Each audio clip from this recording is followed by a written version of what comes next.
President Castellanos, live stream is now in progress. You may turn on your mic and open the meeting. Good evening and welcome to the March 8th, 2023 special board meeting of the Capistrano Unified School District. The meeting is now in session and the time is 6:15 p.m. Ms. Hayes, please call the roll. Trustee Bullicus. Here. Trustee Davis is here. Trustee Jones. Trustee Jones is here. Trustee Pritchard. Present. Trustee Hanachek. Here. Trustee Parham. Here. Trustee Castellanos. Here. Student board member Zhao is absent this evening.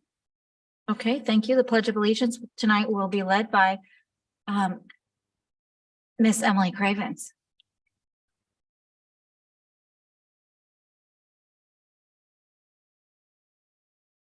Pledge allegiance to the flag of the United States of America and to the republic for which it stands, one nation, under God, indivisible, with liberty and justice for all.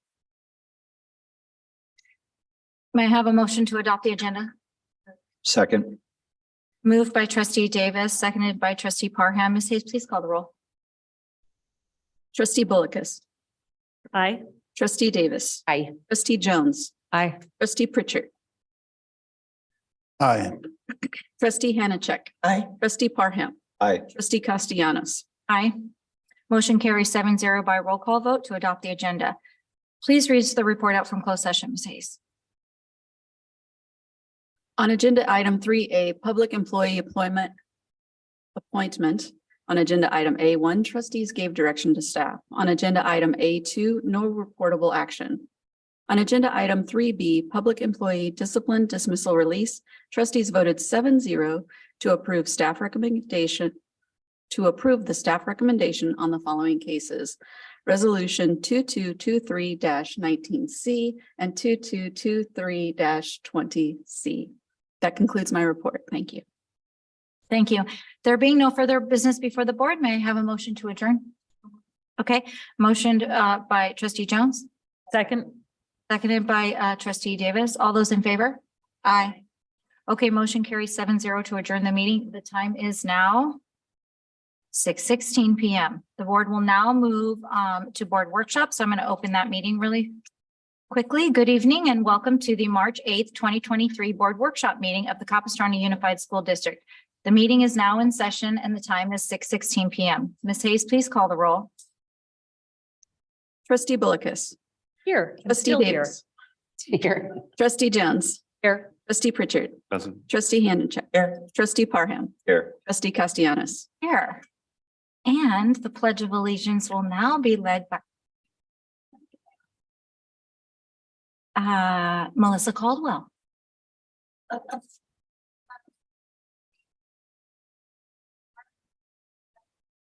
Allegiance to the flag of the United States of America and to the republic for which it stands, one nation, under God, indivisible, with liberty and justice for all. Okay, may I have a motion to adopt the agenda? Moved by trustee Parham, seconded by trustee Hanachek. Ms. Hayes, please call the roll. Aye. Trustee Davis. Who stepped out? Trustee Jones. Aye. Trustee Pritchard. Aye. Trustee Hanachek. Aye. Trustee Parham. Trustee Castellanos. Aye. Motion carries 601. Correct. Thank you. I would like to remind everyone, this is an informal workshop of the Board of Trustees tonight. Tonight, if you wish to speak, we have microphones on the tables for you to participate and give feedback as called upon. We will be accepting speakers throughout this evening. I would like to recognize ESS group consultants. We have Dr. Joe Farley, Dr. Suzette Lovely, and Dr. Alan Rasmussen, who to present the information tonight. This is an information only item and there is no board action necessary. So with that, trustees, we can go down to the tables and start our workshop.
Frazier.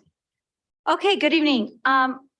So to my right, I think I just already introduced, this is Dr. Joe Farley and Dr. Suzette Lovely, and they're here to kind of present some information about moving forward about our superintendent search. So I'm going to hand it over to them. They're going to present the information, and then at the end of their presentation, that's when we'll go into questions and kind of move from the public and from the trustees. So I'll turn it over to you. Thank you very much. Just a quick review of this agenda, mainly for the audience out there. We're going to talk about the search processes and timelines, how we're going to communicate with all the stakeholders through this process.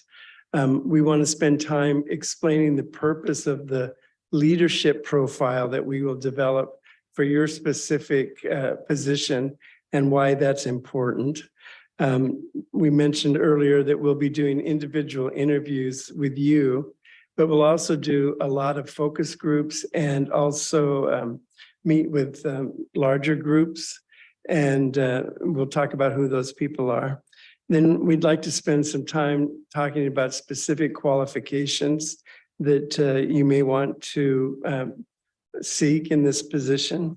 And we'll also look at the online survey that we typically use to gather data through that process.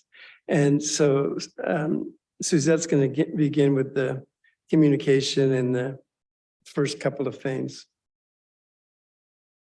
Thank you, trustees, and glad we have members of the audience too to hear this information. And maybe I could share, once we hear from trustees tonight and we have some decisions and agreements about the timeline and such, we'll be working with your communication office to have a superintendent search button on your website, on your splash page, so that all of this information can continue to be populated and added as, you know, I'm sorry, I can't see all the trustees.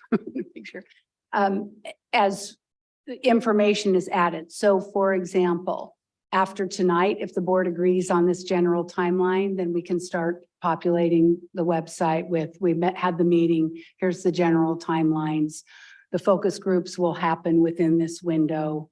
The search survey will happen within this window. And once the search survey is launched, the links will be up there as well. So does that make sense? So for members of the audience as well, if they're trying to capture everything, we'll be sure to do that and work with your communication office on that. So, and communication will be really important.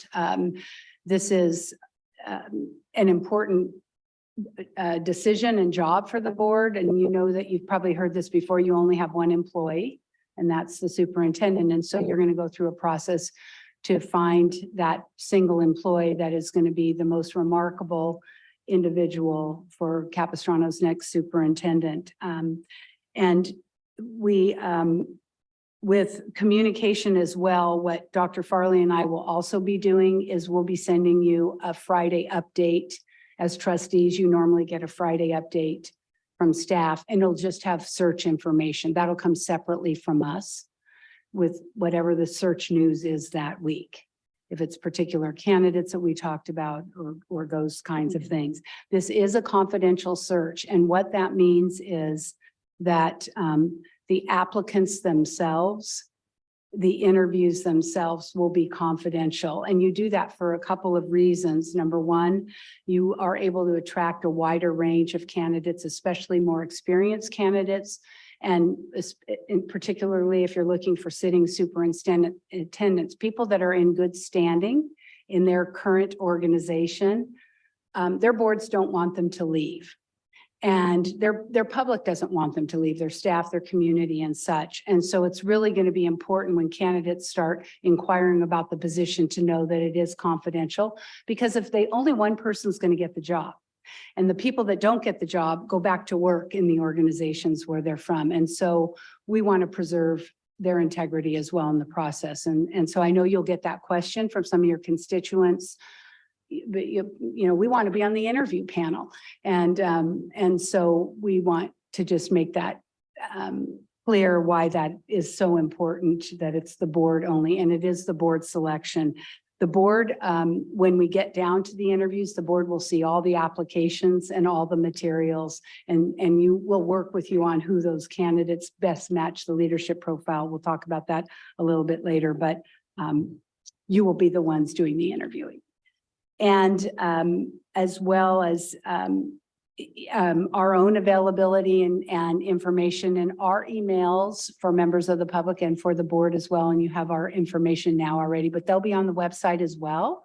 So if there's a constituent or a staff member that says, we have questions, we don't understand something, you can direct them to the website and they can email Dr. Farley or I directly. And we're really good at getting back to people. So that way the board doesn't have to try to answer all the questions. We're your ambassadors and your surrogates in the process. So please feel free to reach out to us for that.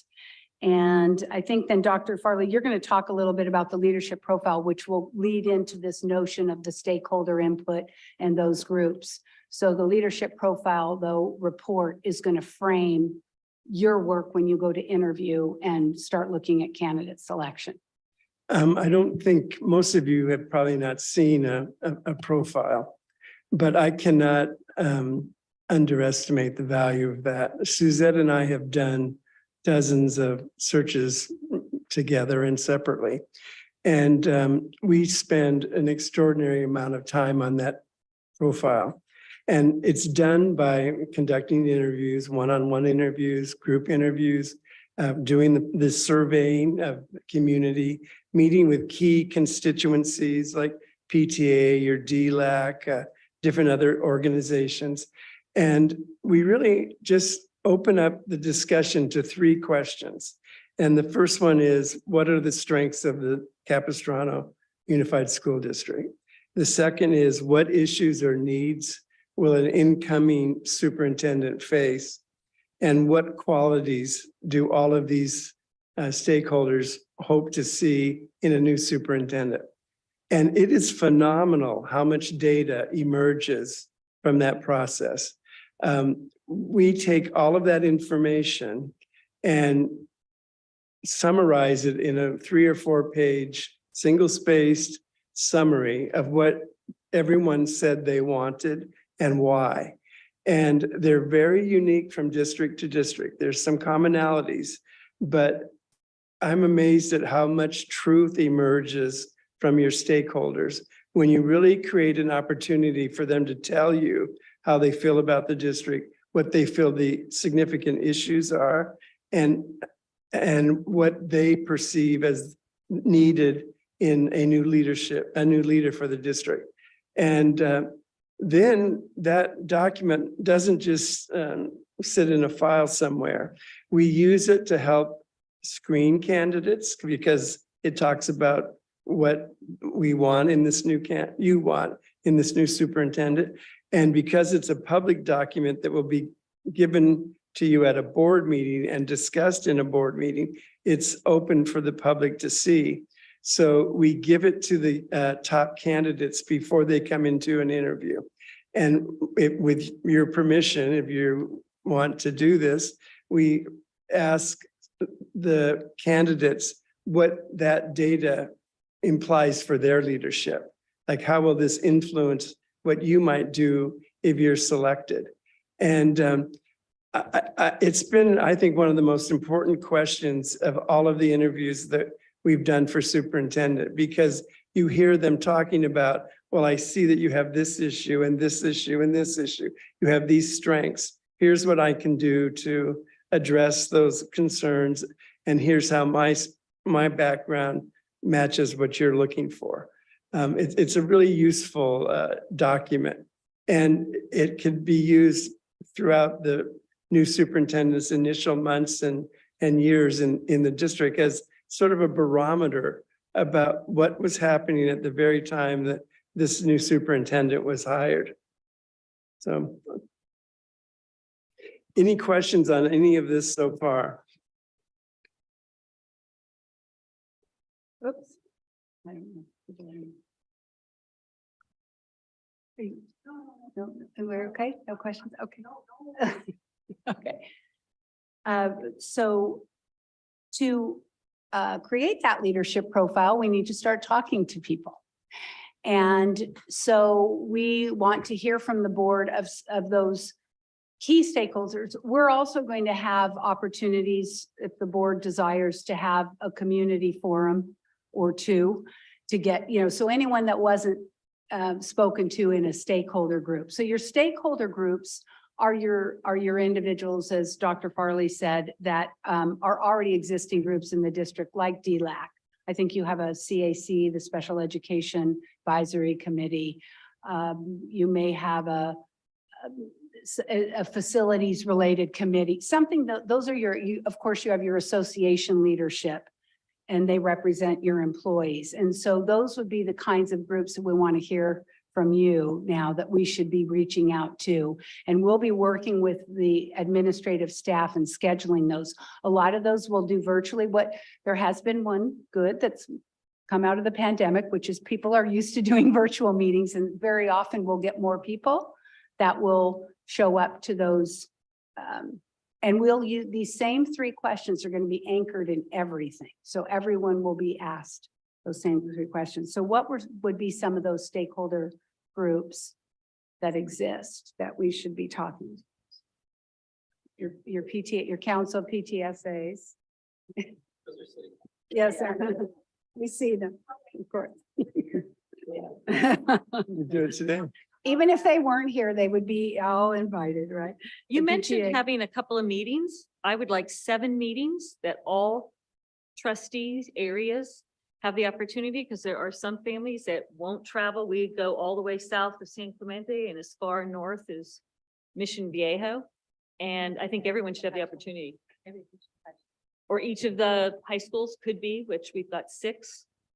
But we want to make sure that every trustee area has the same opportunity to voice their thoughts. So 6 community forums. Okay, yeah, you can't know those have to be, because they're open and they would be open to anybody. They'd be open to employees. Mhm.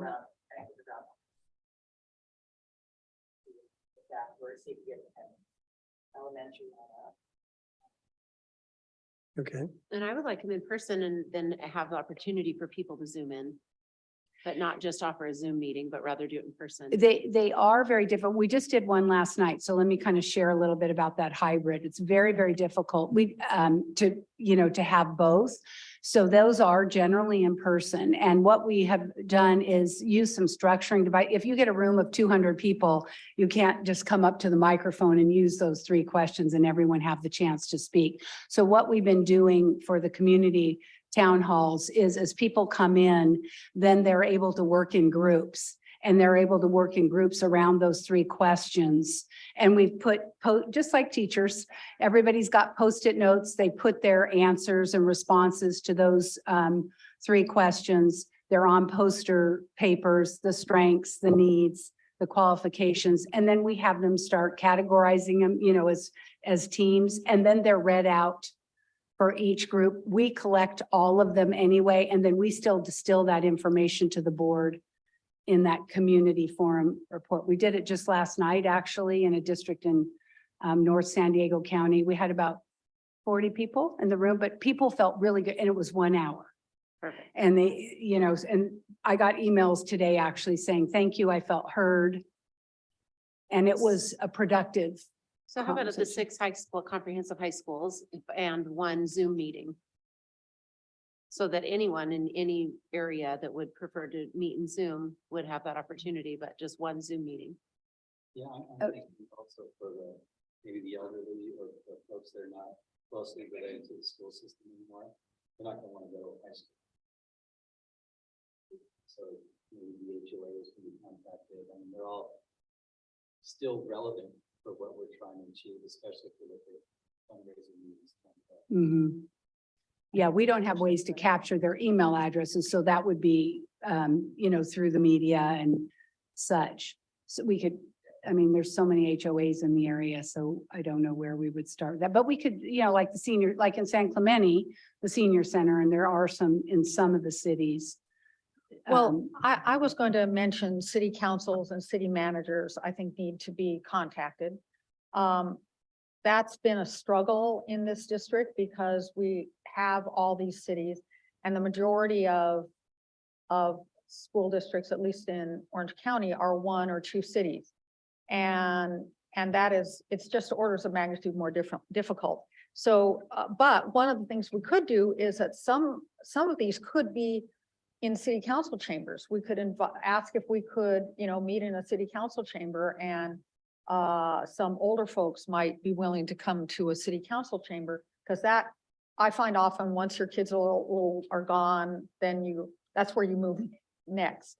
If you go to a city council meeting, there's no 30-year-olds there.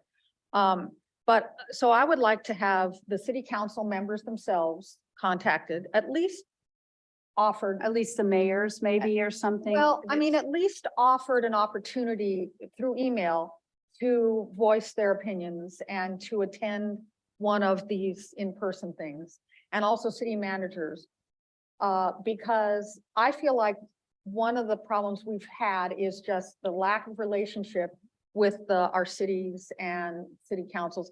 The parents, I think, mostly know how to, interface with the district and such, but cities, well, okay. So in the city of San Juan, our library was just rededicated yesterday. I was not invited to that. I represent the city of San Juan. I'm a fixture in San Juan. I didn't get invited. Now I could have invited myself, but they don't think of me because we don't have that relationship. I suspect in a city like Irvine, they probably do invite the school board members to some of these kinds of things because there's a connection. So I feel like we need better connections with our cities, and I think that would help. I also think our statewide electeds, now Catherine Blakespear is quite new, and I don't think she represents the whole district. I can't remember. Not the whole, but a good portion. Okay, but I'd like to see them contacted, but she's quite new and she might say Capistrano who. But Lori Davies, I think should very much be contacted, and maybe some of their top staff.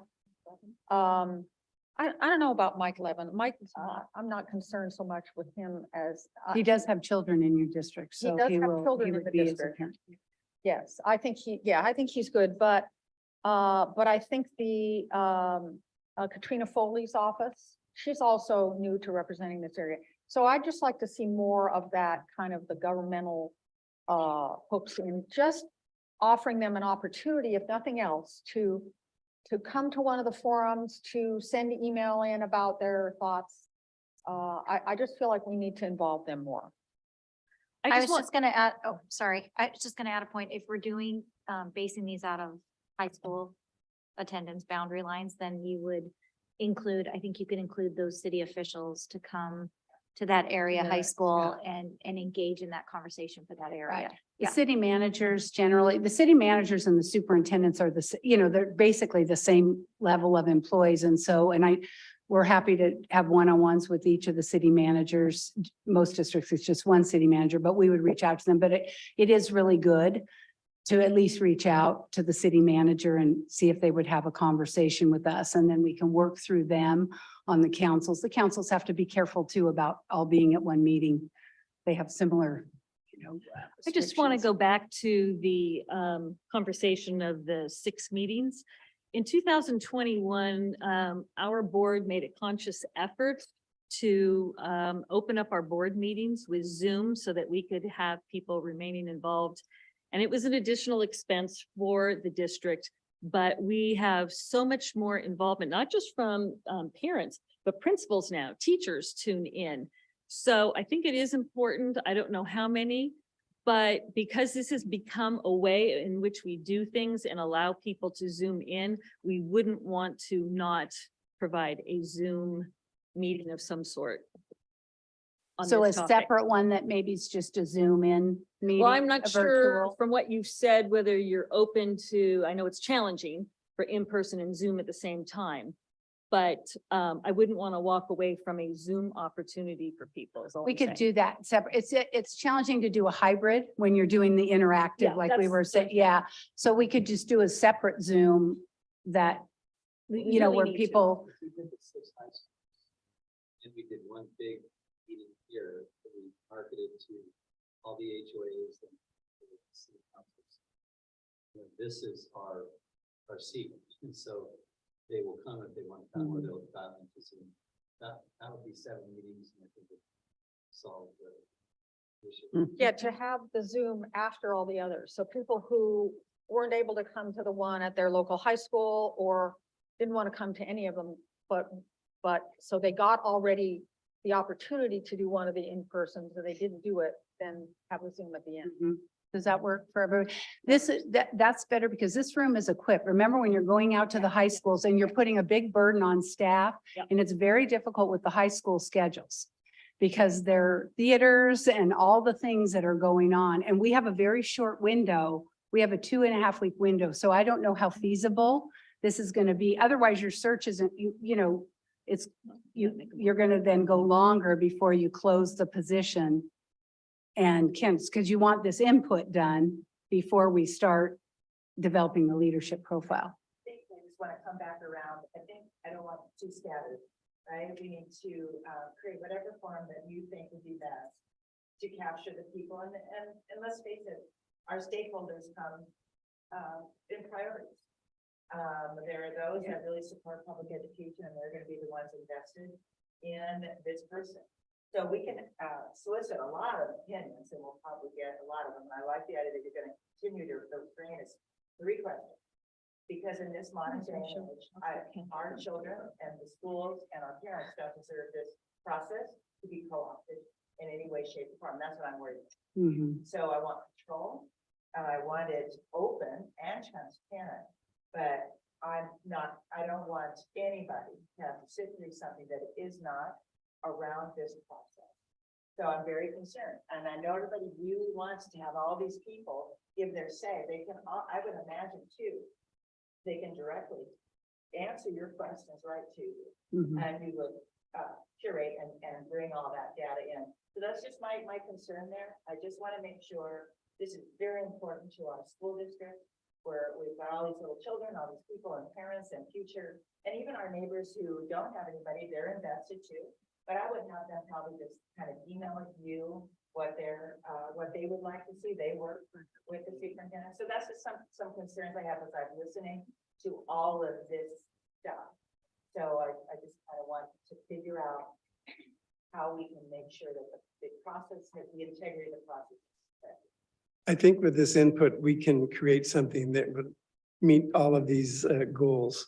What we find in these discussions is there'll be some outlier, information, but there's a lot in the middle there that comes through where there's big consistency and agreement in terms of the responses to these questions. And you get a really truthful glimpse of what the community thinks about the district's needs, what they needed a new leader, what that leader's attributes have to be.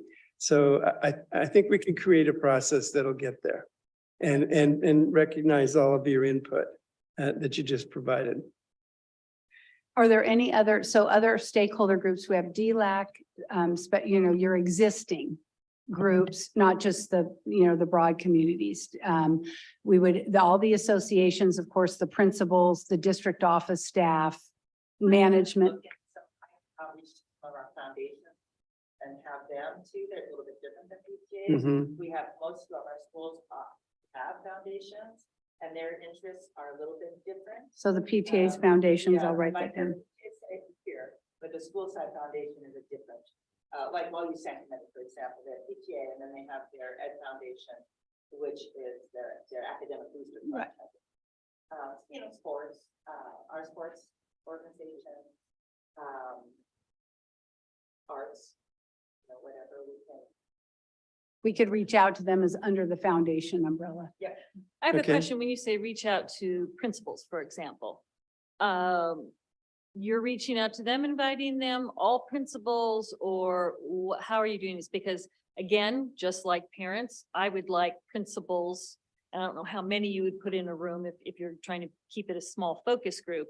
But again, all 7 district trustee areas, as well as when it comes to the district office, I would want a representative from all the different divisions, from HR, IT, ESS, the other ESS, dual immersion, We'll make all the different Yes. programs that there hopefully would be a representative that say, I would go. I don't know the timing when you do that, but I would want the invitation to, again, be broad, that we are really asking from all the different input divisions. Yeah, that's a great question or comment, trustee Belakas, and yes, we do. So that it's every division. So again, we're going to be working with the 4 admin assistants on Friday that work for your assistant superintendents and deputy soups, and they're going to help us with those groups. So it would be, so let's say we have a district office staff meeting and it's for classified staff. That'd be in every division, payroll, IT, transportation. Then we would have another one for all management staff that would come. That's generally how we break them down. Principals, because you have 50 some, that's too large of a group. Generally, we'll break it down and we'll talk to Dr. Merwin about this or Jen Smalley, whoever oversees principals, secondary, in one group, and then the elementary generally in another. So they're large, we make those smaller. So people feel comfortable talking in those smaller. And we've already had input that they want it to be an in-person Yeah. meeting. And so we're going to try to tie them to already scheduled meetings. So if there's an elementary principals meeting in the next few weeks, we would take 45 minutes of that. Same thing with the secondary. And they want to be separated. They've given us that input already too. Okay, I think, so what, we have a general idea, and once we have these groups, and we'll again communicate that in a Friday update that we're meeting, we've got, these are the core groups, these are the 6 regional meetings, when we're gonna have them, and have that information on the dates, okay? So, Joe, what? where I are think we? we could We're number probably, 8, 8, the qualification. yes. We talked a little bit about this in close, but if there's any specific qualifications in terms of experience, education, years in leadership, those kinds of things that you want us to make sure we include in our outreach, this would be the time to let us know what those are. Time to start. Free. So I just have a short list, but it's, and it doesn't mean that I would exclude a candidate that doesn't have one of these attributes, but it'd be nice if they did. Currently serving as an assistant soup or higher for California Unified School District with ADA of at least 5,000. A doctor of education or pursuing it. Former teacher or principal. History of innovation or attempts at innovation. I can send this to you, but a team builder.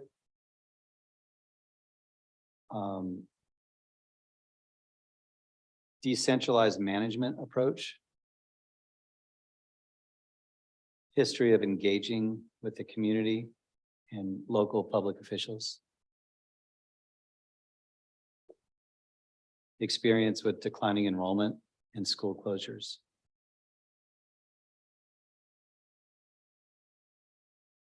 Try to phrase this right.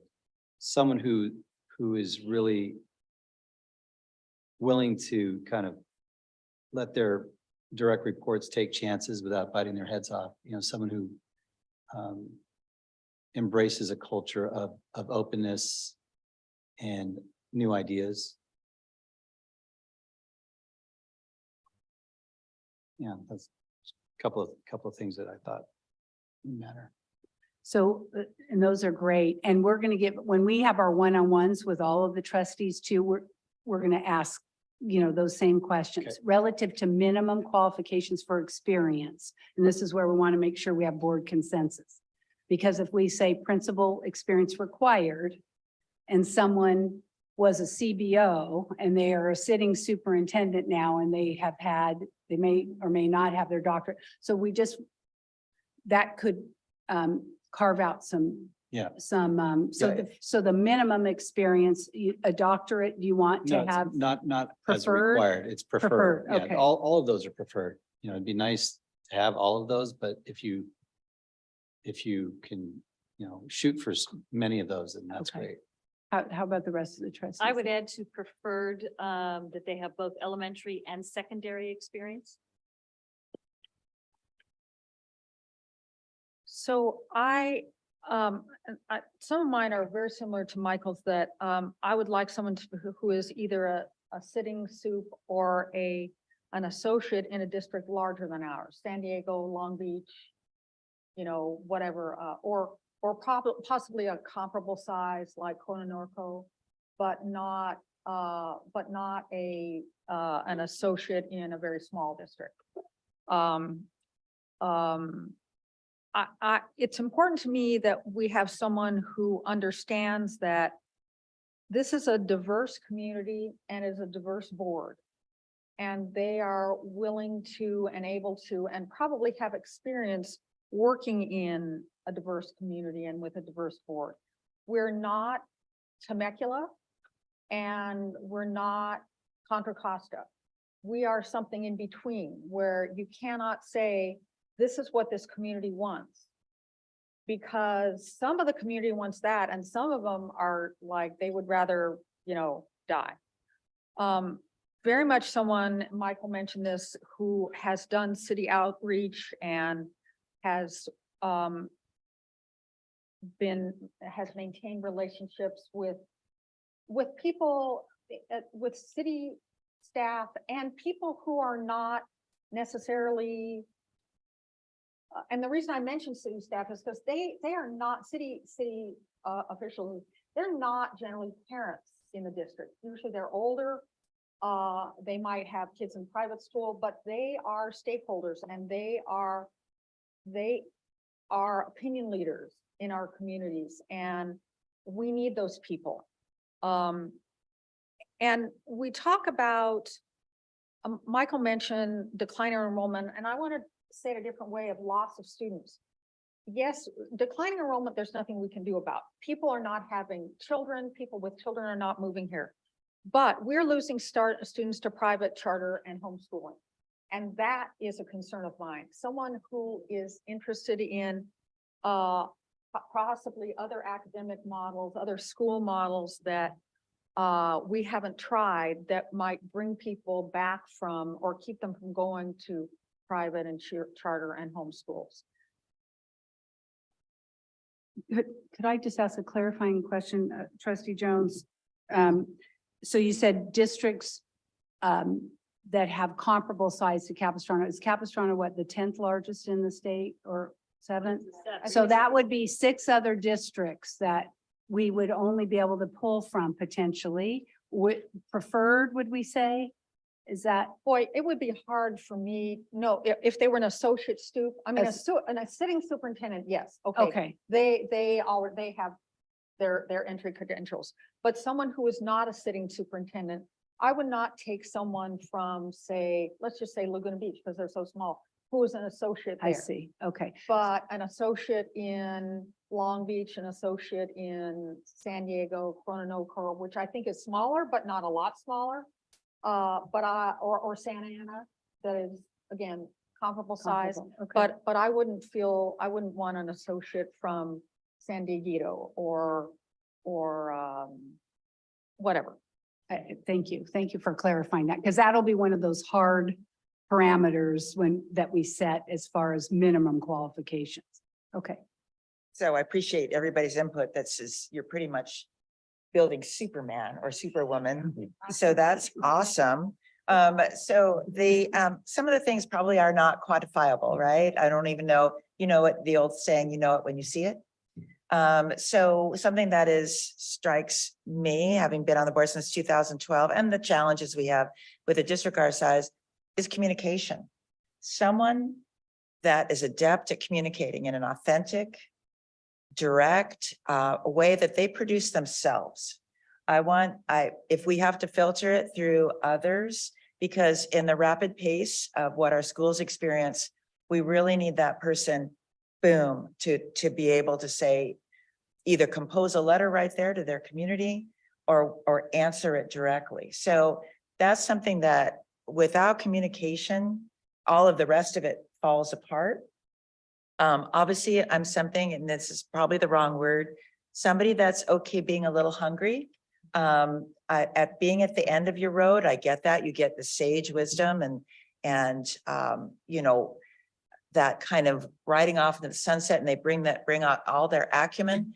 But I kind of want something after 5 p.m., right? Someone that's willing to go out there, meet with people, meet with those folks that Gila is mentioning. We aren't going to win them over, all of them, but there are chambers, there's Rotaries, there's all different folks that can build this coalition. They're the leader and have fun with it. So obviously I adore personality, and again, you know it when you see it.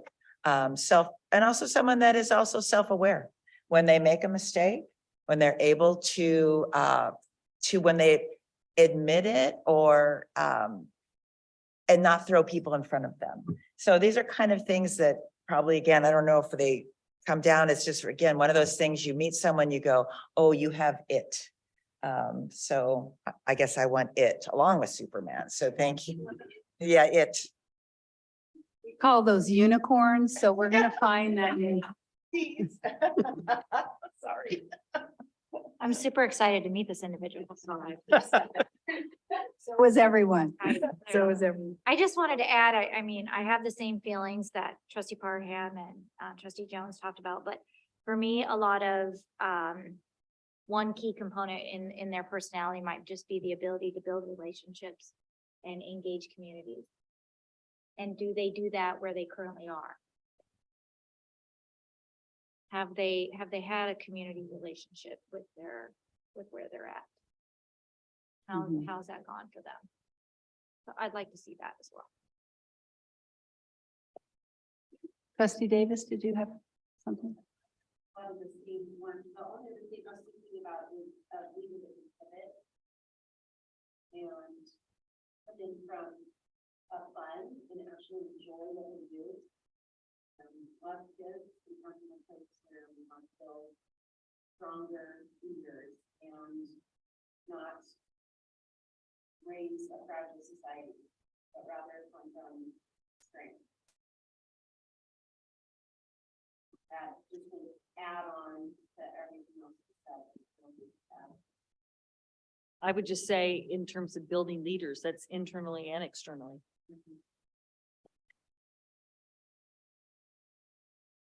You know, I might say that it's got to be somebody that has these three qualities, but then you got somebody who is like, they don't have this third one at all, but they are excellent in these other two. You know, that's a different story. And so I don't know that in any of my issues, they're like, you know, gotta have, but these are the things that are important to me. And it's not that I would not compromise. But I do recognize, yes, maybe this is a unicorn. But, and so I think I would like, let's just say, for example, someone, what was it you just said, President, community relationship building, like, again, super important to me. But if they were all these other things, I would say, you know what, I'm good on that. I mean, just for an example, I think, yeah, as an example, I would like it if you were to say the board is very interested in someone who has a history of building relationships in their community. But again, not a drop dead. This is what the board is very interested in. And I wouldn't want someone to fail to apply if they had, you know, like we listed 6 things we were very interested in and they didn't have 2 of them. Okay, fine. So I mean, I don't want to give the impression that I must have this, but these are things that I am very interested in. That makes sense. When we craft the job description, we'll be sharing that with the board and it will go on EdJoin. It will be a superintendent only link that just Dr. Farley and I have access to on EdJoin. We have generic characteristics in it. The hard ones, the hard characteristics, the ones that are non-negotiable are if you tell us must have a master's degree or must have been a sitting superintendent, because by employment law, then you have to rule out anyone that isn't that. So that's, or must have at least 25 years in education, but we're not hearing that from you. We're hearing preferred with principal experience. We're hearing you're open to someone that maybe doesn't have an administrative credential because let's say they came up from the classified side, maybe they were a CBO or something like that. They wouldn't have an administrative credential. They probably would have a master's degree, but they can be a superintendent. And if they have superintendent experience and they match all these other things, you wouldn't want us to potentially rule them out, correct? So.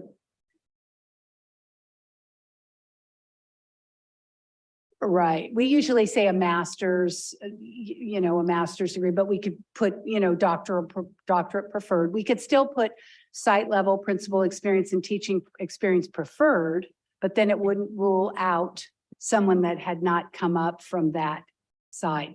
Does that make sense? That would be better for the board to cast that wider net. I have a question because we discussed this in close. I don't know how the board feels in terms of the curriculum aspect.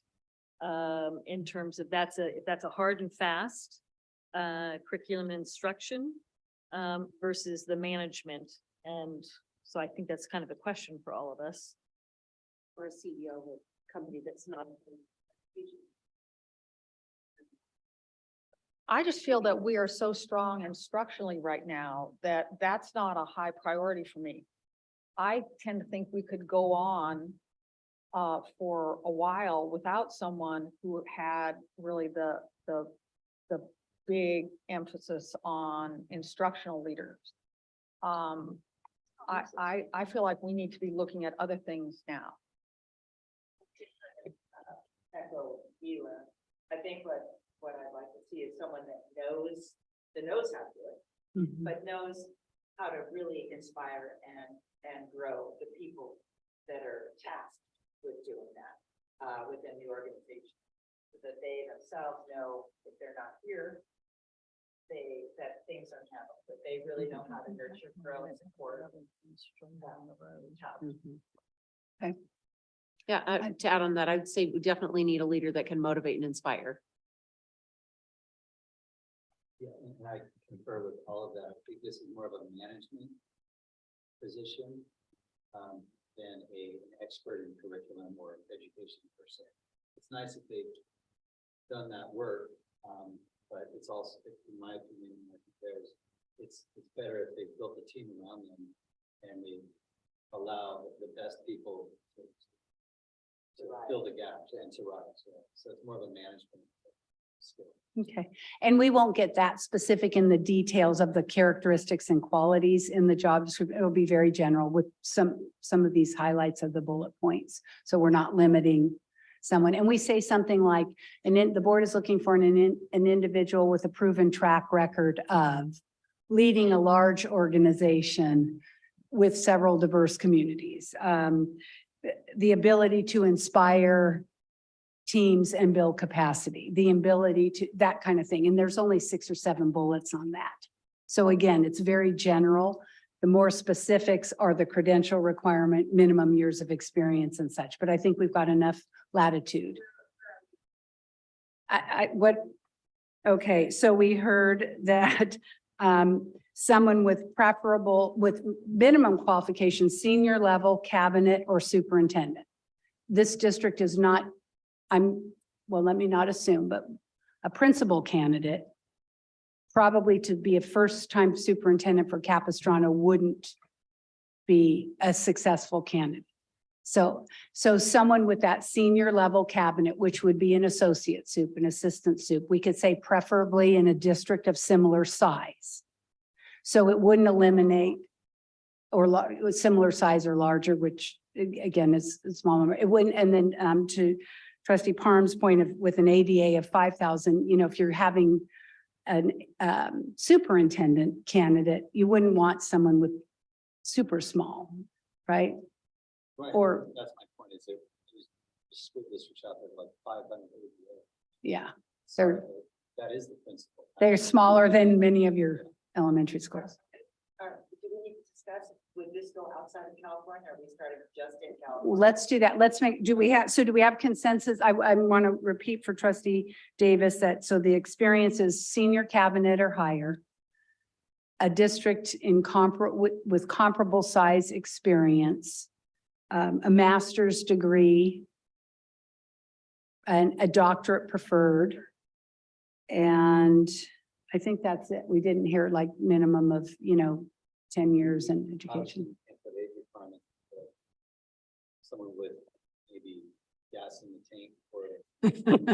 Here's how we frame that. Here's how we frame that. Careful. yeah. The ability to make a long-term commitment or the district is looking for longevity in the position. And so.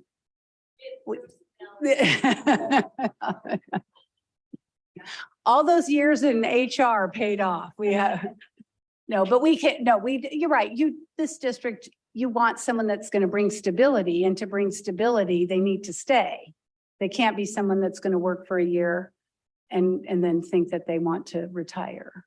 And I think we do want to be reality based, is traditionally, right, a superintendent 3 or 4 years, right? And as things cycle, as long as we're moving forward in the direction, and that I bet districts then after a while, that's taken care of, and now they're onto a new direction, right? So that idea of that, even though we have the Steinhausers, et cetera, that have been for 15 or more years, I think I've come to the understand that 3, 4, take care of things, and then you might be in a different place. I'm looking for someone that will be there for career like this. I'm looking for someone who's here for long. Yeah, and I would be even happy if someone was only 4 years, probably only 4 years from retirement. I think that's not long enough to go on like a new thing. Some of this stuff is big stuff. And the relationship building does not happen overnight. And coming up with possible other school instructional models, like, I've talked about a year-round school as an example, is not that doesn't happen overnight. Sometimes it takes trying things, whatever. So I just think, yeah, I would not be happy with someone that was only looking for 3 or 4 years. Well, we can capture it in that way. You can only give a 4-year contract max. So. Happy here for 3 or 4 plus years. Mhm. Right. But I do agree, I want someone who's in it for 8 or 10. Right. But we're not gonna commit to that up front, nor are they. I just want to see that glimmer in their eye that they really are fired up about doing this. Day one, and then after that. Well, there aren't too many other districts bigger than you. I mean, we know their names. This is a position that someone would probably want to come in, no matter what age they are, and stay for the rest of their career, ideally. You mentioned the 4 years when I was here, but from the very beginning, from my very first interview, it was clear that I would be a transitional superintendent. And I told them I'd be here 4 years and then I'd leave. And your last superintendent was transitional and was here 9 years, going on 10. So I think this is a position that is going to attract someone who wants to be in a bigger district and wants an end assignment. And it could be someone young or someone who isn't young. But I agree. I think you need the same continuity to continue on a series of superintendents. Yeah, to your point, Mr. Farley, Dr. Farley, I do think I'm not looking for a transitional superintendent. Right. I'm actually looking for more of a long-term. So if permanent that's one. conveyed, Yeah, that's what I would be looking for. exactly. Why don't we go to any other questions? I know you want to allow some time for questions.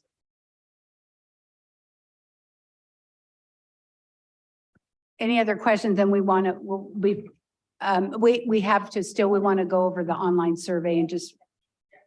Yeah, any other questions on this experience? We're good. We're going to have one-on-one interviews with each of you that we'll schedule through Colleen, and, you know, we can do that in person if you want, on the phone or Zoom. And then that way you'll give us, save those lists. Also, we took down as many notes as we could, but we'll get that in more depth. We'll work with the secretaries on the focus group participants. And then in your proposals that we did, but we're going to pass out another one just in case. We had an online survey that we use, and we want to just make sure, and this was in the ESS's proposal when we originally met with the board, a draft of it. And we've used this survey before. It gets a good response because, number one, it's short. It only takes people maybe 6 or 7 minutes to complete. And we want to be able to start getting this out. We would have it translated in Spanish. And then if there's another language that's a primary language, but we want the board to just glance at the same one that you saw originally in our proposal, but we know there was a lot of information in there. Is there anything on the survey that you would want us to modify or to change?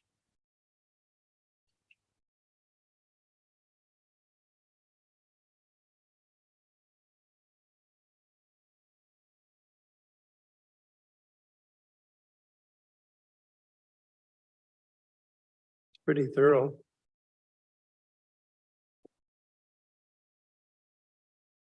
Electronically available. It will be electronic. It'll be on SurveyMonkey or Google Forms, one of those. Usually, I think we use SurveyMonkey. It is. And number 8, communication from the district is transparent and effective. I'd like to add the word timely. Something to that effect. As a result of that.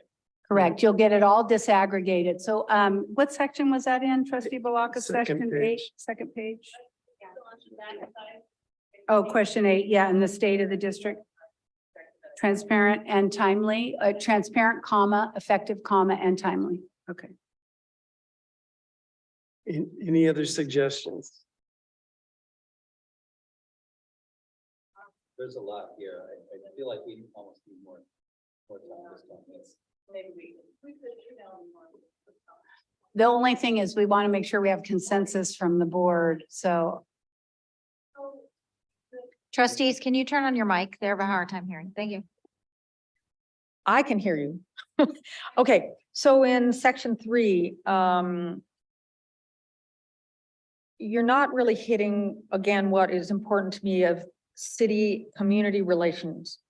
And that is different from just school community culture and also public relations. And it is so important in a district with 7 cities and a big part of a county. And I think we would be unique in our need to rate that. okay.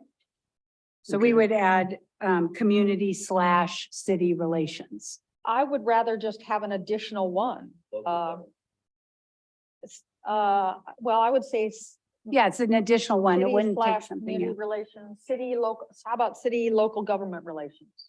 Okay.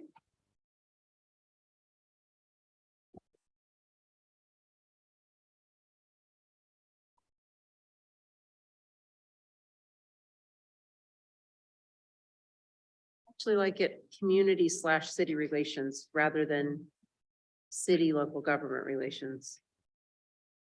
Because I think it's more than just, But local government is part of our problem. yeah, but I think city would encompass that. And then also on, I don't know, just something to think about for a minute, but on section 3, I would like to get rid of the word different. Below are specific areas of expertise that superintendent candidates, that covers it, may possess. Under section 3, at the above, What is it? just get rid of the word different because it Yeah, covers I it. see That that. different, that superintendent candidates. It's the introduction to that section. So instead of having different superintendent mean, it candidates, just it would just say covers it with superintendent candidate. Superintendent candidates Okay. covers it. Okay, good. Thank you.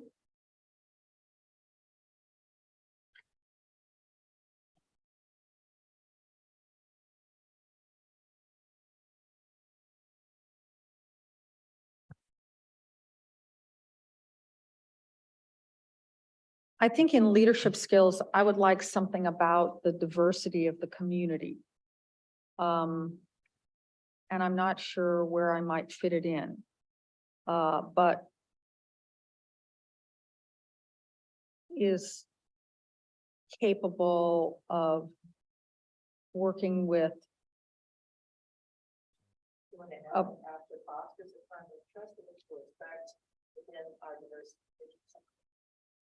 Specifically that they understand the diversity. well, yeah, understand and is capable of working with all individuals in a diverse community.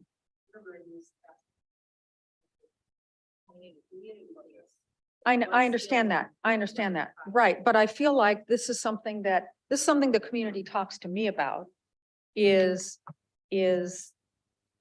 are we recognizing all aspects of the community? And again, this is part of what I see as our loss to private and charter schools is like not really quite getting I mean, frankly, it's political diversity, but it's other diversity as well. Not really recognizing and working in all of these things and recognizing all parts of the community. You know, we were talking earlier in closed session about some other superintendents, and I'm not going to mention names here, but there's a superintendent in one of our districts who I think is amazing, who would never be successful here because I will say he is working in a very, very liberal community. And he is able to work in that community because he is very liberal. You know who I'm talking about. Joe knows. I just want to make sure we don't get out into Right. closed session things out here. I We understand, can I know. add, we can But- add that capable of working with a diverse community. It's not a problem. We can add that as an extra. I just want to be careful that we're not in, that we're, Right, but and I it's- appreciate. I understand, what- but yeah. diversity is generally considered to be ethnic diversity or whatever. And I'm not so much talking about ethnic. It's all kinds of diversity. Yeah. So can we just have that what you suggested, trustee Jones, capable of working with a diverse community and leave it at that? That would be an added leadership. Or capable There- of building Something like that. Yeah. Okay, okay, we'll yeah. work on the Okay, wording right. on that. Now I'm looking up at leadership skills and I see down in personal attributes, good listener, good communicator. In the middle, sort of going back up to leadership skills, the line that says develops a clear and compelling vision for the future. I would say, comma, able to communicate it to all stakeholders. Because there's nothing up here in leadership, and it's one thing to have a vision, but are you able to tell your story to build consensus? Okay.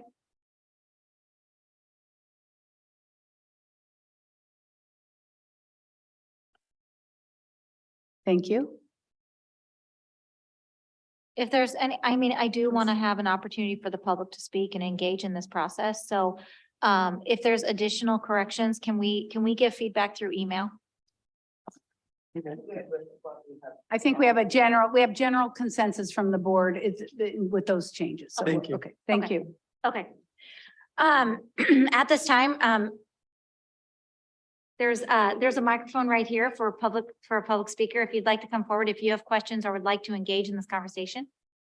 You have to sit in that chair because it's Public speaker. It does say. Yeah. Oh, feel free to come up. There are several seats so that you guys can kind of line up and then, Don't create your own path. What you want. this is the next. We kind of are our own panel these days, aren't we? Well, thanks for the discussion. Would you like questions for, I did have like a couple of questions. Yes, and maybe feel some free. Comments after that. Okay. Hi, I'm Jessica Geyer. Nice to see everybody.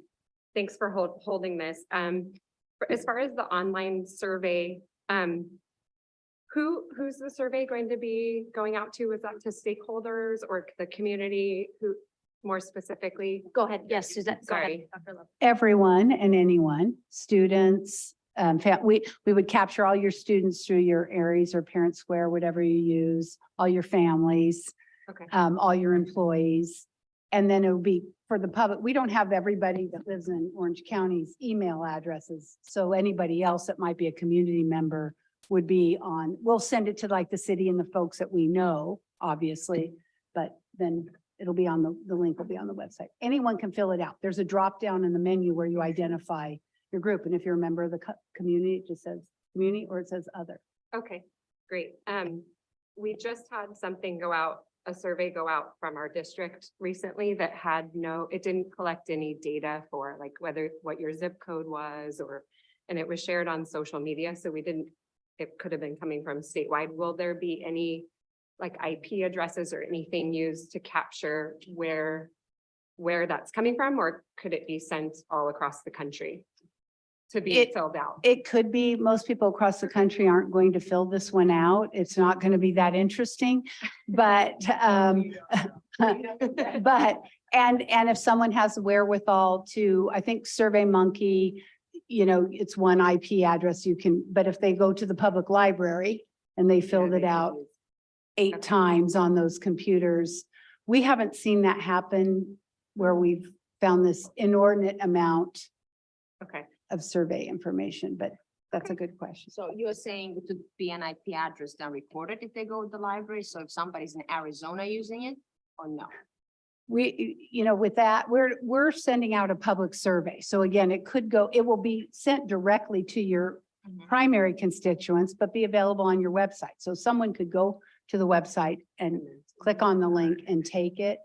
We have not found, we've been doing searches for a long time and using this survey, and even in, different climates, politically and otherwise, we haven't found that the survey's been filled out. For just a second, I think to help you with your trepidation, and I feel the same way, because of the nature of the questions, there's not a lot of leeway or opportunity to create, to corrupt your information you're The receiving. data. So Okay. it's not like what we just experienced. Okay. So, yeah, I'm the same way, but We're- looking at these. We're a little questions, leery of like open surveys. It's not to- like I comment, please comment, share your opinion. So luckily that's Gotcha. not there. Thank you. And I'm sorry, because I know you don't have the survey. There's drop-down menus, there's forest rankings.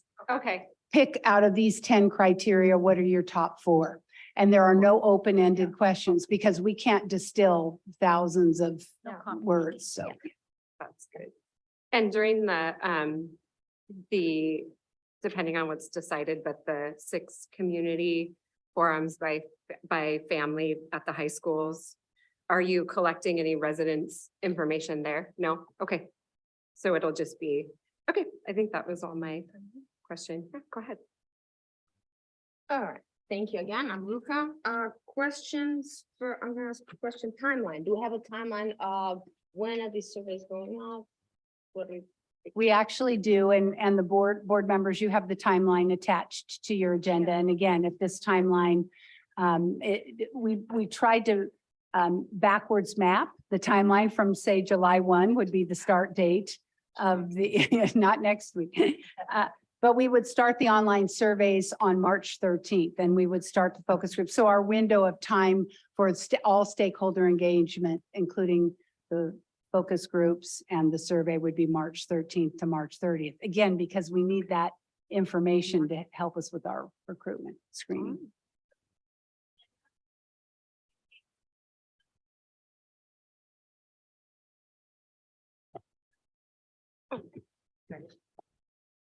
To give people lead time, thanks, to be aware of attending something in person, we always tend to give them, 2 weeks. We're real tight here. So how soon are we going to let them know that there's going to be these in person? Because you haven't even set up which nights those or days. those We're are. meeting with your assistants Friday at 9. So hopefully, as soon as we get those captured, then we'll start coordinating with them the dates. We're giving them our dates. Here's the dates we're available. And it's a lot of scheduling and we can't have, 3 meetings at once. Joe and I can split up for some things or bring Alan in too. So we're going to try it pretty fast. Trustee Balakas, but recognizing not everybody, it's not going to work with everyone's schedule. Okay. Well, I wanted to thank too, we have a lot of PTA here tonight. And I think we, as the advocacy team, we called everybody and said, hey, it's really important for us to show our support for this process and for you all in your search. So that's why we're here today. But I did create a little help wanted ad, just like Trustee Parham, and I'll be really brief, but CUSD seeks a new leader, full-time, great pay, great benefits, like being in charge of the futures of 42,000 young people. Lots of experience needed. Classroom and finger painting experience a plus. We seek a leader to guide a very competent district staff filled with highly qualified people, educators, classified staff, para-educators, admin, and very engaged and supportive PTAs. Someone that will join us in advocating for all children with one voice. Supports classroom teachers and sets up visits or listening sessions with them to better understand what is happening in our classrooms on a daily basis so they can make more informed decisions on policies that will best support their work. 42,000 students strong from different backgrounds, cultures, social, emotional needs, educational needs, a person that will support all these varying needs, and a person who openly supports, not just tolerates our trans educators and our trans students. Every person deserves to go to school and work without the threats of violence. And we need someone that is not afraid to use inclusive language, which makes everyone feel seen, heard, and valued. By our leader choosing to use language that includes a wide variety of individuals and groups, it contributes to respect for all. Someone who's, we're getting into, someone who is willing to have a conversation and implement age-appropriate health education, sexual health, puberty information being put back into our 5th grade curriculum. Closing my ad, I believe in our district. I'm a graduate of Dana Hills, and we have very qualified people already doing the work in this district. We just need someone that will trust them, guide them, and back them up when it's necessary. So thank you.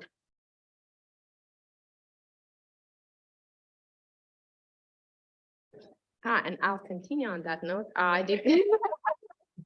I did ask some teachers, some parents, so I have, and seems like a couple of things that definitely stand out the most was they want a superintendent that's personable, somebody that engages in the community and attends schools events. Parents want to know who the superintendent is and want to see them involved. Communication, absolutely 100%. Communicate fairly and clearly. Thank you. And appreciates and understands teachers and staff's hard work and challenges. The following are my personal beliefs, but we just came back from Sacramento Safari, as most of you know, and the main discussion was mental health. I would like a superintendent who acknowledges that and understands, and a fact that 1/3 of all teachers have below average mental health. And we need to support our teachers in order that they can support our students. And I hope that a superintendent really is aware of that and understands that. On another note, I would like someone and that is not uncomfortable with the words sex and gender. We need a health education class curriculum because at this point, we're supposed to get a 6th grade one, and I have no idea when that one is coming. But we need our kids to be comfortable, because when they get into 7th grade and they have that health curriculum, they're going to be in shock. We need someone that understands California funding. It's not simple, as most of you know, that understand Capistrano's financial challenges and the diversity of our community. Someone that understands that we need to fix our facilities and that we have to pass bonds to do so, not just finger painting. RBG said, fight for things that you care about, but do it in a way that would lead others to join you. We need someone that thinks outside the box without breaking the law, a leader that understands the needs and leads others to follow him or her. Thank you.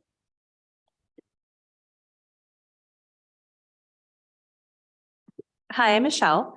I have a couple of comments that I'd like to see about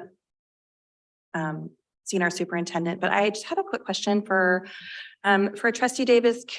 When you were talking about the qualifications that you would like for a superintendent, you mentioned that you want someone who's a leader to build strong students. You don't want fragile kids. Can you explain what that means? Like to see that we are moving forward with helping children with their self-esteem, helping build strong academic children, and that we're not coming backwards, but we're moving them forwards. Good, I'd like that too. So I'm that mom that always talks about the gay stuff. So here I go.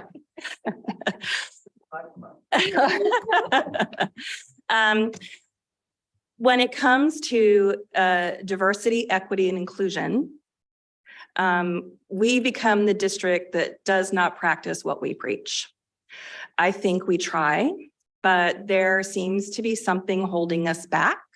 There has always seemed to be something holding us back. We get to a certain point, we have committees, we have parental input, and then it's too much too soon, water it down. And we even had a beloved employee that left after she worked on our cultural proficiency program, which was heartbreaking. So I attribute that to weak leadership, and I would really love to see a leader who is committed to that, who has worked in those sort of programs. We need a leader who will move us forward and away from the status quo.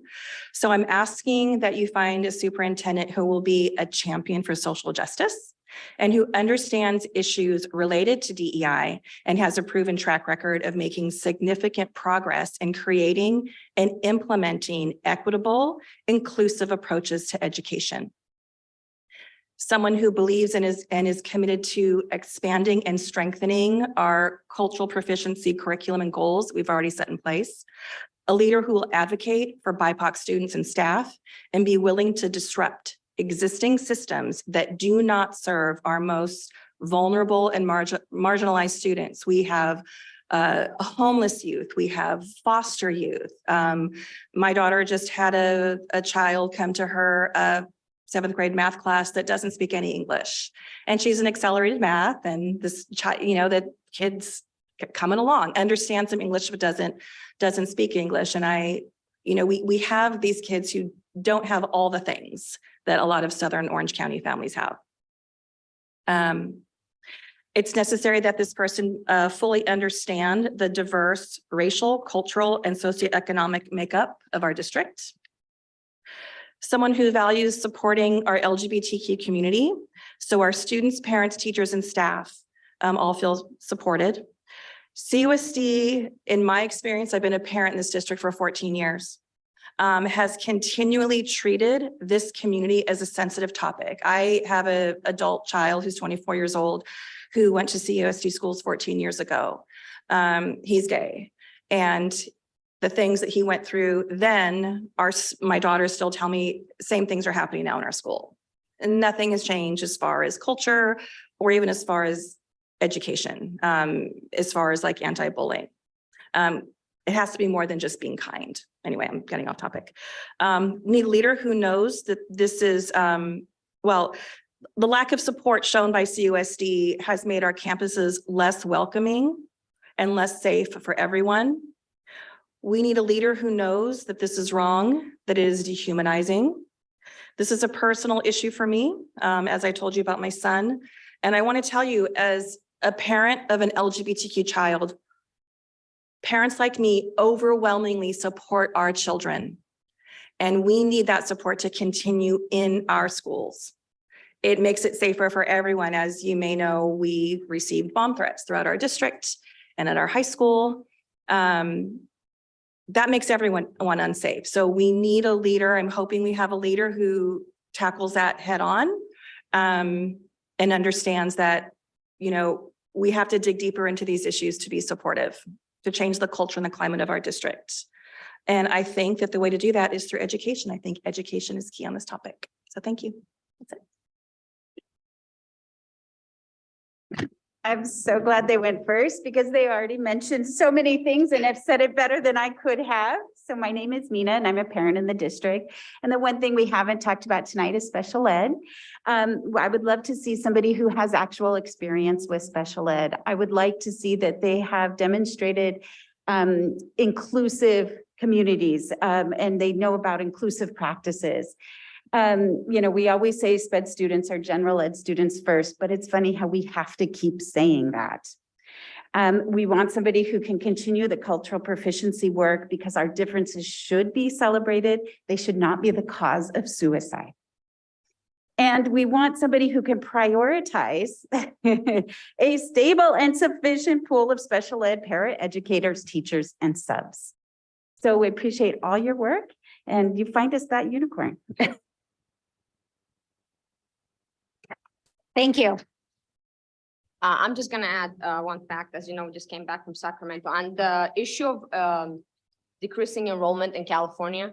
So the LAOs actually said that the reason why we have decreasing enrollment is the main reason is annual births in California dropped around 50,000, sorry, that's 9% in 2009, 2010, and have not returned to previous levels. Smaller cohorts of students began being replaced large cohorts, right? So 2014, 2015, that's when we start having the decline. School attendance is the other issue. Rate historically averaged at 95%, meaning students on average miss 9 days of school years. The attendance rate dropped to about 90%, 21, 22, meaning students on average miss 18 days, double the previous levels. So that's the reason that they, it's not the homeschooling or the, private charter schools. That's like, it's a small number. It's the actually rate of birth. Thank you. And missing. And missing students. Yeah. Thank you. Okay, anyone? Go ahead, Steve. Hello. Hi, I'm Steve. I have kids in the district for over 13 years now. And what I'm hearing from our specialty advocacy groups is we need somebody who's a bridge, who can create a bridge, maintain a bridge, and extend the bridge beyond. A couple of observation is I now see you writing. With some of the other people, either I couldn't see you, but I didn't see you taking notes on the parents and our advocates. So I thank you for at least making a note of something that I said. I was raised Catholic, was an altar boy for 11 years. Grew up in a very religious house.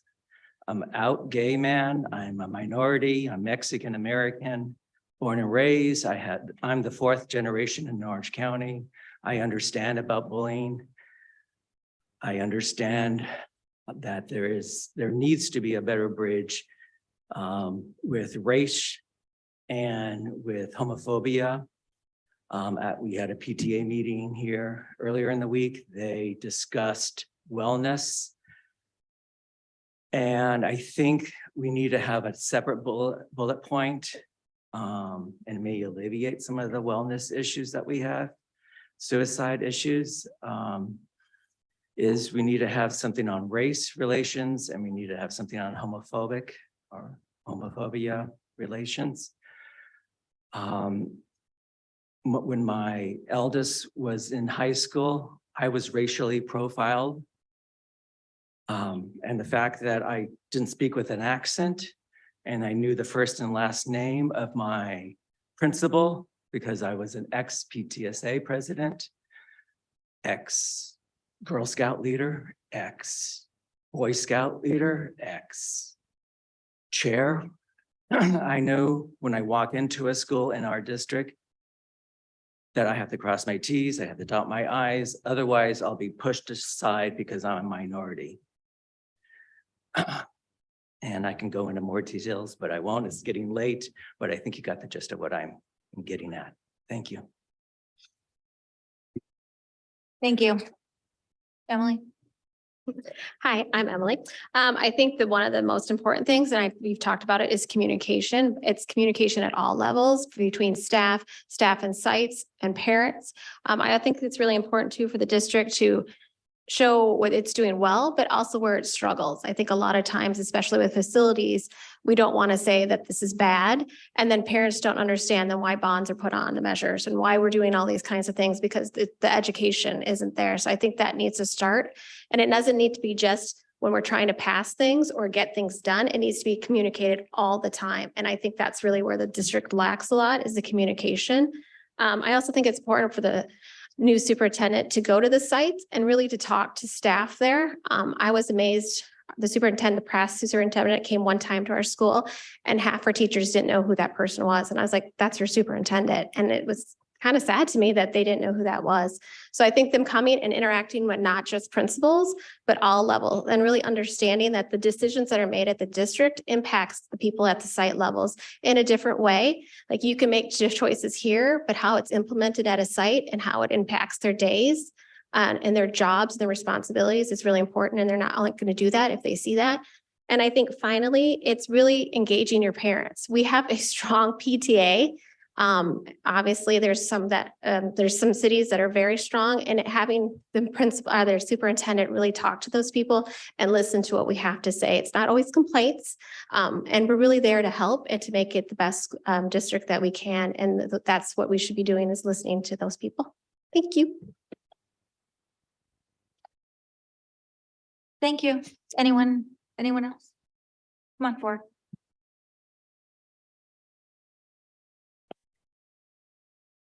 Good evening, everybody. My name is Vista. Sure. Hi, my name is Vista. I am a parent of 3 here in the district. I am also a school psychologist.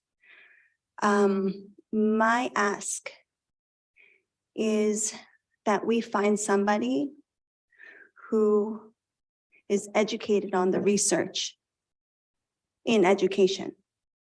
So I see a lot of, superintendents on social media and everything, and they've got that, politician smile and shaking, all the hands and waving to all the babies. But I think that is all, grand and great to have that, that picture, for everyone to say, ooh, but we need somebody who isn't just that, we need somebody who knows the ins and outs. And I know that some of you mentioned that we need someone who is more of a manager, but I disagree. I feel that somebody who has worked in education will be much more beneficial for our children. And that's what we're all here for, right? It's for our children. So I would greatly appreciate that for somebody to be aware of the research and ask these questions, to see, during the interview process, see what they know about the research. Are they open and willing to pursue it and actually follow through on what the research shows is best, instead of just wanting to please the parents or, the community. We need to do what's best for the children, not just what's best for what, the community believes is best. There's research for a reason. And I think it was you, Trustee Parham, who mentioned somebody who's innovative. And I completely agree. And I think we need someone like that to be the leader, to be able to make those kinds of decisions, again, based on research, right? So my request is that during the interview process, if you could ask questions that will give a glimpse of what kind of innovation they may be capable of implementing. For example, there's a lot of talk about bullying amongst our community, in a variety of different ways, and especially in middle school, right? So maybe asking the question of how the superintendent plans to address these things. For example, are they going to follow the research and see, okay, let me be innovative here and try to create school campuses, because the enrollment is declining. Maybe I can create K-8 bubbles. The research shows that that creates community, creates a sense of belonging. And so what is that? What follows, right? Not bullying, right? A sense of belonging is what we need as a means to prevent that bullying. So that would be wonderful for somebody to know the research, to be able to then implement it. So that's my ask. Thank you. Thank you. Do you guys have anything else? Go ahead. I just, wanted to share with members of the audience, we weren't expecting this to be a focus group tonight. So one of the things that we will, but we'll go back and we'll listen to the tape, to write. I'm not going to try to write everything down because that was not something that I was expecting, but thank you. And hopefully many of you will be in different focus groups and you'll come to our community forums as well, because then we can capture all of this with everyone. And essentially what our job is, the board interviews and the board does all the selection, but our job is to help distill everything that you're sharing for the board into themes, that these themes resonate with stakeholders around the district. And we've already heard some emerging tonight, and that leadership profile will be used for the board when we help you board members craft interview questions in talking to the candidates, when we screen and vet the candidates, when we bring you a candidate slate to consider who you want to actually interview.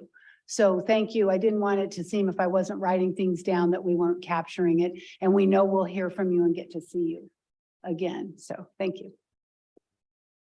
Trudy, did you have something? Can I speak for a second here? Yes, go. More than a second. And I'll be at that focus group as well, but I just wanted to be here this evening because I knew you were all in the same room together, and just wanted to pass on what I see as a longtime parent, PTA leader, and started out in the district when Suzette was our HR person. And one of the themes that I hear, and I think the help wanted ad of Jessica hit the nail on the head here. And I think a common theme here that I'm hearing this evening is communication. And I think that is so vital. And I just want to give you examples of what I had over the years as a parent here in this district that led to some great communication and made great things happen. I was also a member of the CUSD Finance and Facilities Committee, and fought very, very hard to get a San Clemente bond. And that entire theme of our representatives in San Clemente was a lack of communication.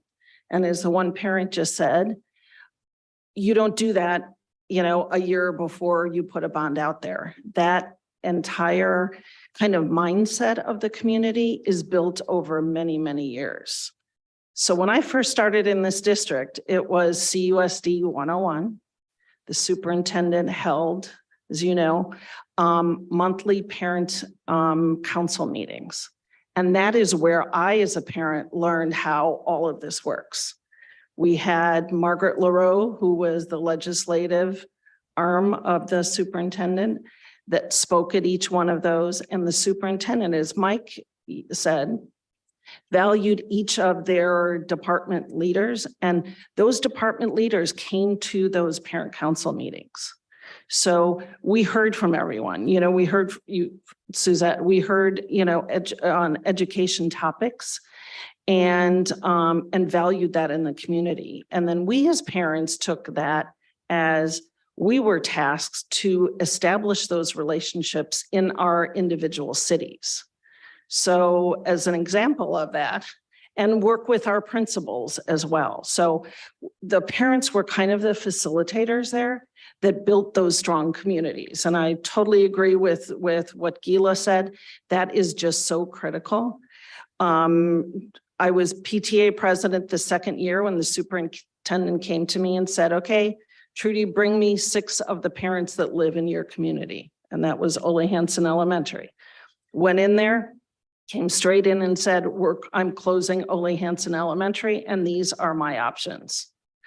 We went to work as a community and came up with an option that benefited the entire school community. That is where the upper campus and the freshman mentoring program, the freshman campus at CUSD came about. We had a principal, Chuck Hinman, at the high school who had a vision and worked with the district and saw programs across the country that said a strong freshman campus was of benefit to the students. And we made that happen. And we worked with 2 of our city council members and got them on board with that idea and said, here's how we're going to lay this out.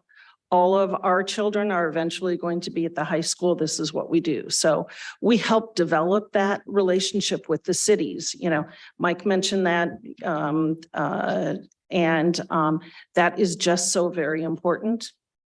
And we communicated that. So, you know, I mean, years before the district was going to do anything, we were there and we were very involved in the process. You heard many themes of of bullying issues in the district.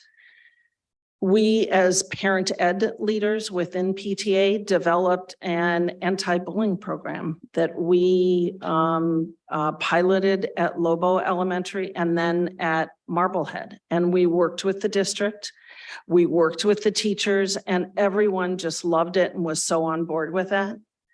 And then we got a new superintendent, brought in a new leader, said, no, that's not what I want. And the parents were very disappointed because this was just an excellent anti-bullying program that was teacher-led, school site-led, and that really facilitated that important communication with the students. So all of that, I think, is just very, very important for a superintendent to see.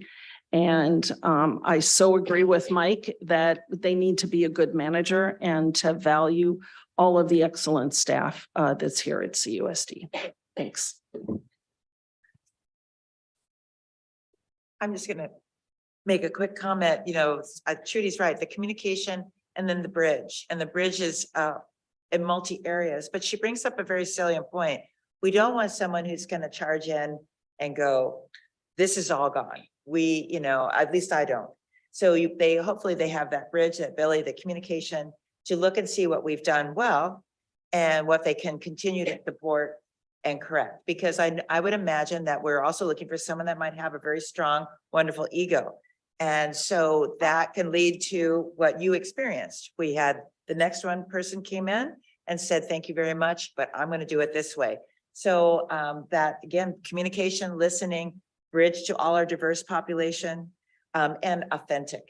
And I think that's what they want to hear, that authentic voice, because you know it, that's when you know when you see it and hear it too. So thank you all. See how hungry they all are for next stuff. Okay, thank you. Do you have anything else that you'd like to add, Dr. Farr? Are you sure now's your time? Jump in fast before anybody else. We are not intimidated by the job ahead of us. Okay, that's good. Confidence. So thank you for trusting us. Thank you. Thank you. We appreciate the work. Could I just jump in with one Yes, thing? trustee Jones. Back at the survey that we're looking at 3 hours ago, the participants' role, we have administrator, parent, student, and then there's community member and other. And I wonder if we could have them with community member, I don't know what survey tool you use, but where they could tell us what community they're from so that we could get an idea of, I don't assume we get like 32 people from Laguna Niguel said this, but we could hear that we only heard from 32 in Laguna Niguel but we heard from 500 in San Clemente. Something like that, just to get an idea of it. And I also wonder in other where we could have a blank where people would offer us what the other is. So we could once again know who we're hearing from. We will do some homework on that in terms of, because that's a open-ended question would have to be tallied. So we'll see what we could figure to try to get to that. Right, and with community member, you could probably come up with, you know, those, and maybe on other, you can't do anything else. I'm not so much worried about that, and I'm not so much worried about getting a tally on it, but maybe if we just saw a list of the responses, like school board member in another district, or, you know, whatever, I think it would just be interesting to see who else we All got. right, we'll do some homework on it. Yeah, whatever you can do, thanks. Oh, well. Yeah. Maybe. I'm not worried about the survey because we're going to be able to tell if we're getting, Okay, if we get 50% of people say negotiations and labor relations are critically important, that means somebody has seeded the survey. Take my word for it. If we get 50% of the people saying board government's important, that means that we were all getting all of our friends. But my point is just, I think we're gonna see some data from this. Even if I have seen sometimes when someone has pushed a survey out to the world, and you can see that it's skewed. But we're gonna learn some things from this. Even if people send it to their friends in Sweden, which has happened. All right, thank you very much. thank you. I appreciate, thank you to the trustees, but I also appreciate everybody coming down here. I know it's hard to come down on a Wednesday night. It's not always the easiest in the middle of the week. But truly, your participation in this process is what makes it work. So thank you. This was information only tonight, and so no board action is necessary. Since there's no more further business of the board, may I have a motion to adjourn? Okay, moved by trustee Hanajic, seconded by trustee Parham. All those in favor? Aye. Motion carries 7-0 to adjourn meeting. The time is now 7:56. Have a good night.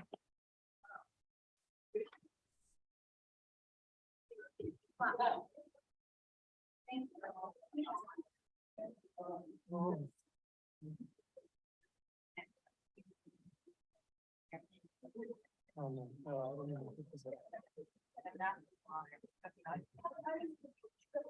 Yeah.